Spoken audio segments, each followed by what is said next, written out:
Welcome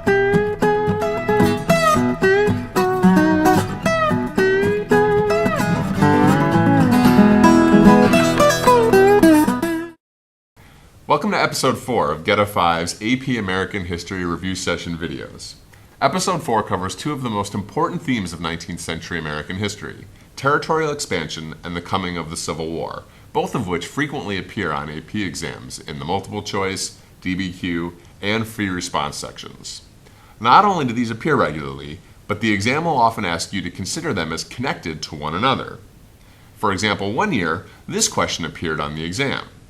Discuss the impact of territorial expansion on national unity between 1800 and 1850. Within that question lies our major themes for Episode 4, expansion and national unity, or in reality, the breakdown of that unity.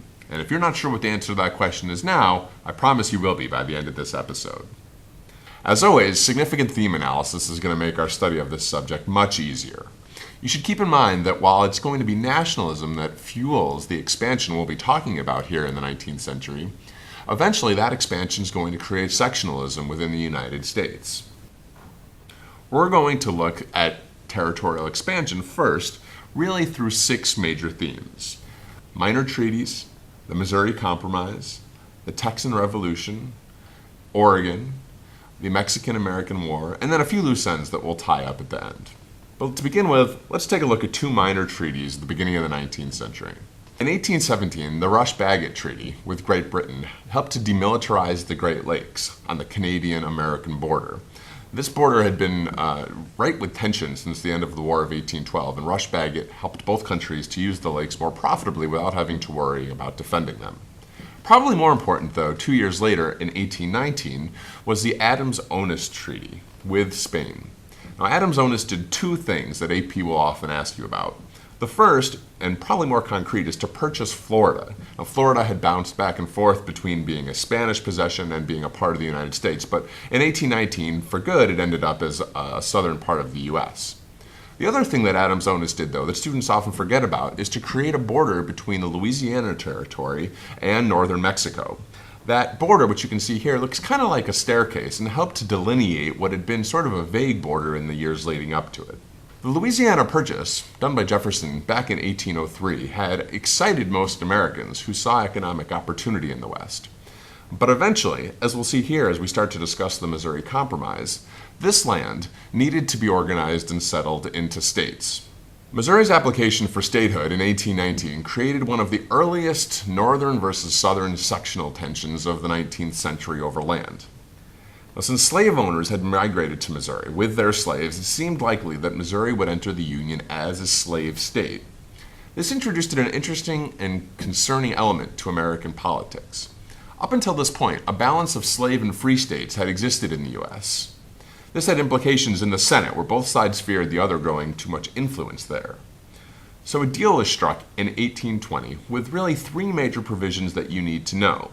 The deal's goal was to avoid Missouri's entrance as a slave state, which would have upset the balance in the Senate that the Americans had enjoyed for 30 years up until this point. And it went as thus. Missouri did enter as a slave state. That was provision number 1. Number 2, Maine would also enter the Union as a free state without slavery, thereby maintaining that balance.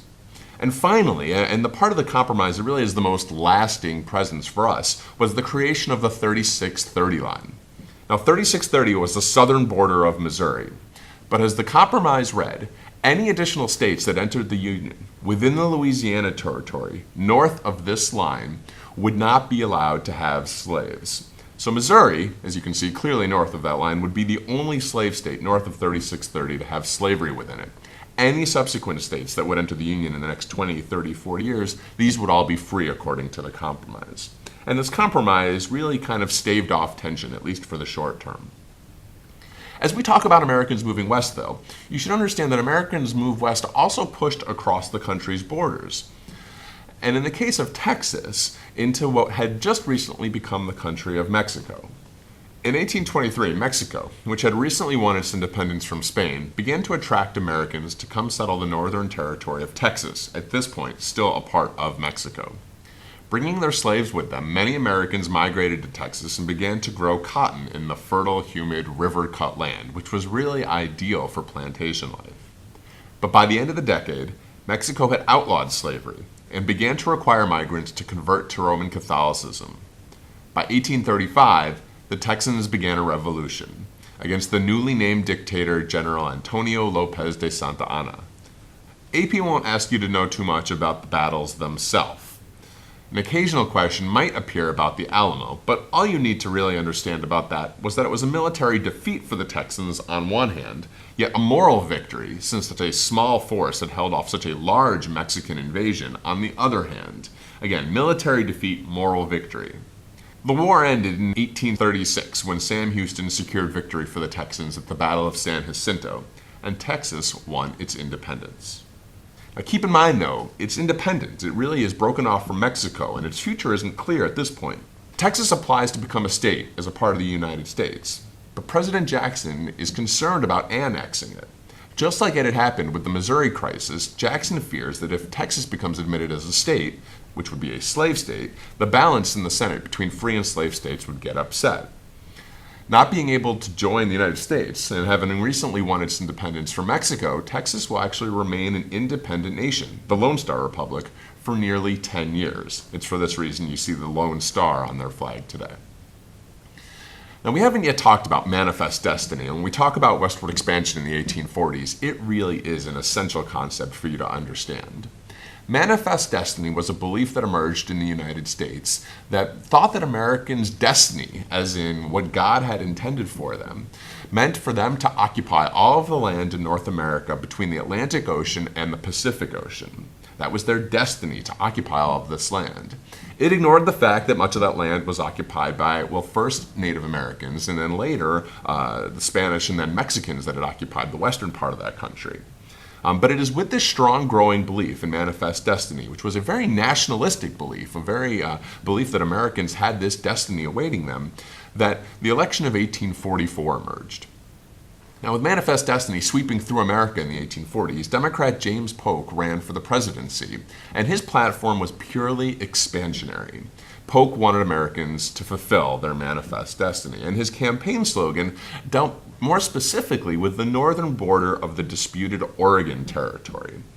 Polk's slogan promised 54-40 or fight, insinuating that the country would go to war with the British in Canada unless the 54-40 line was established as Oregon's northern border for the United States. But the slogan was really more of a bluff, and once elected president in 1844, Polk agreed to divide the territory with Britain along the 49th parallel. This is today our northern border in the Northwest.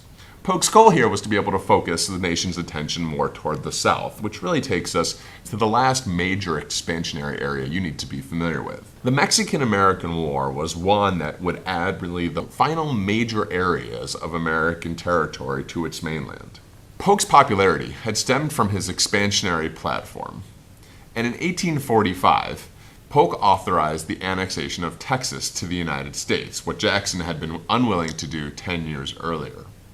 Polk also sent John Slidell to Mexico City to try and purchase the territories of California and New Mexico. Rebuffed by the Mexican government, Polk had yet another plan to try and acquire the land, as a part of his plan to fulfill, again, Americans' manifest destiny. Starting a war was his plan.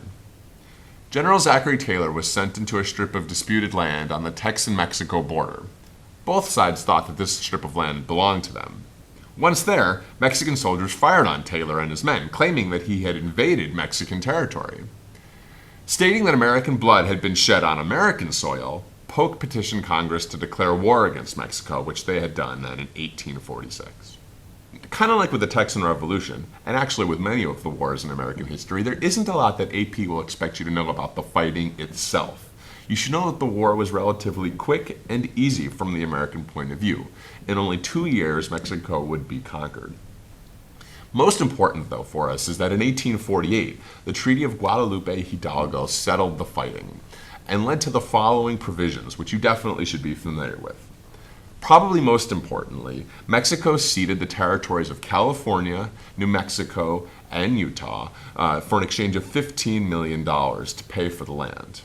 The Rio Grande was also recognized as the official southern border of Texas, thereby securing almost all of Americans' mainland territories, One other last little note is that a few years later in 1853, the Gadsden Purchase bought the last little sliver of land in the Southwest. Southerners had hoped that this land would occupy eventually a transcontinental railroad from the Main South all the way to California. But what you should start to be seeing here is that there is ripe room for sectional tension after this expansion. What would become of this new land? Would the land that is carved up into states be slave? Would it be free? Would the balance that had been maintained in the Senate with Texas and Missouri and Maine continue to be maintained? One suggestion, made actually before the war ended, was the Wilmot Proviso. David Wilmot, the congressman from Pennsylvania, suggested that slavery simply be prohibited in all of the new territories. It passed the House, where Northerners had an advantage based on greater population there, but failed to pass the Senate, foreshadowing things to come. The tension that had emerged from sectionalism was really coming to the forefront of the United States by the end of the 1840s.